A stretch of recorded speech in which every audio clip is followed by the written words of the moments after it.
Terrarian in the Dungeon, Chapter 27c, Fan Fiction by Azazyel.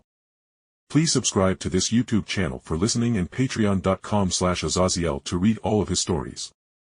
The sun was bearing down upon the hundreds of adventurers waiting for their turn to have a go at a spawn monster Rex. It was a truly unusual hot day, as even the weather or sun deities were baffled by why in the world it was so hot today. But after a dozen or so bosses were summoned and thus dealt with by Orario's adventures with the minimal loss of life to the adventures, the temperature shot even up higher, where it went from like a dry 100 degrees Fahrenheit straight up to 120, making me cough at the heat as I wondered if a solar deity was throwing a hissy fit and was attacking someone or something before they got sent back to Tenkai. "It's too damn hot," I muttered, as even in the shade of a tree I could see how the sun literally brightened, filling out the surroundings. So I reflexively looked up to the sun, but rather than the eye-burning orb in the sky, there was something large flying in the air above us that blocked it. Flying down towards the scrambling into position, adventures was a beauty of almost indescribable appearance. For to gaze upon her was to gaze upon the light of the sun. She had golden skin that matched the sun's flames and long plasma purple hair that, like a wisp of light, flowed in all directions, and she flew with butterfly-like wings, solid rainbow light that's colors swirled with every motion of the wings. Even as the warriors of Orario rallied around to defend themselves against the spirit or something that had come here with a dire purpose, the curvaceous spirit's eyes locked onto mine. And then I realized what? No, who was the very sentient being in front of me was. "Nope," I said, taking out my magic mirror to teleport home in the face of the fucking Empress of Light showing up in the middle of nowhere and being hilariously unready for her, and even to make it even worse was how it was literally daytime, so she was enraged or otherwise at maximum power. But seemingly in a picosecond my magic mirror disappeared from my hands, and as I slowly looked up, I saw the Empress of Light holding it in her smooth yellow-skinned hands as her purple eyes stared into my own blue ones judgmentally. All the adventurers stayed far back in the face of an angry spirit or whatever she was, as no one could even approach her. The grass and stone melted under her feet as she finally landed on her delicate feet, and by the time she had landed she had shrunk her form from a 50-meter large giantess to a still tall but manageable 7-tool woman who loomed over me. Finally, our silent confrontation ended as she tossed aside the magic mirror as she looked from it back to me, and she then walked towards me slowly and with purpose, as each of her footfalls would sink more than half a foot into the ground as she was so hot that all the surroundings melted in her sheer presence. "Don't run, little human. I have words for you." She spoke, but her words were less sounds and more of impressions that filled my mind, as she was entirely alien.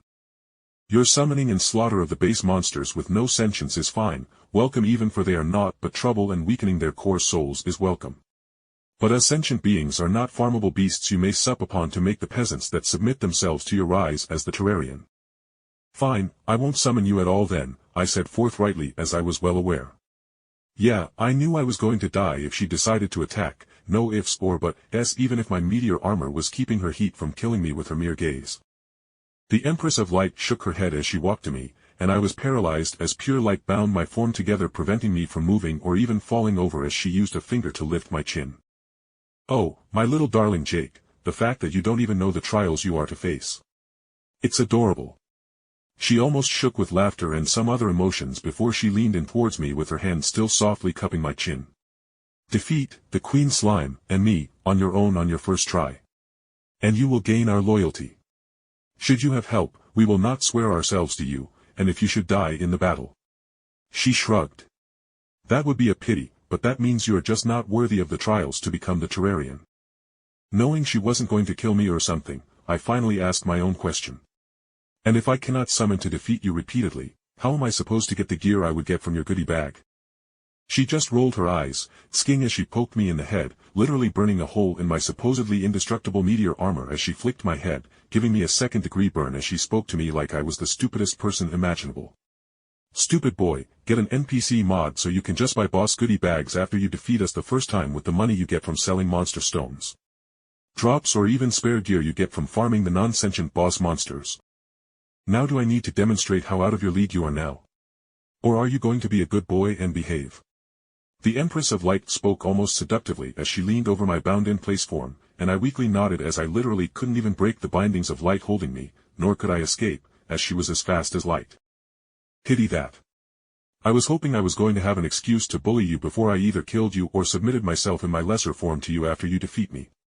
She pouted as her purple hair flared like plasma, getting more power as it shrieked with power at her distress. You are sure I merely can't sit on your face a little? She asked, and I only stared at her in silence, making her pout even harder before she carelessly shrugged, and with a soft thumping noise, my face was buried into her excessively hot, voluptuous chest. Well, I can just smother you a bit for a lesson and some motivation to get back at me, huh? She giggled as the soft breasts filled my entire face, literally suffocating me until I fell limp, and she dropped my limp form to the ground, to begin flying off back into the sky.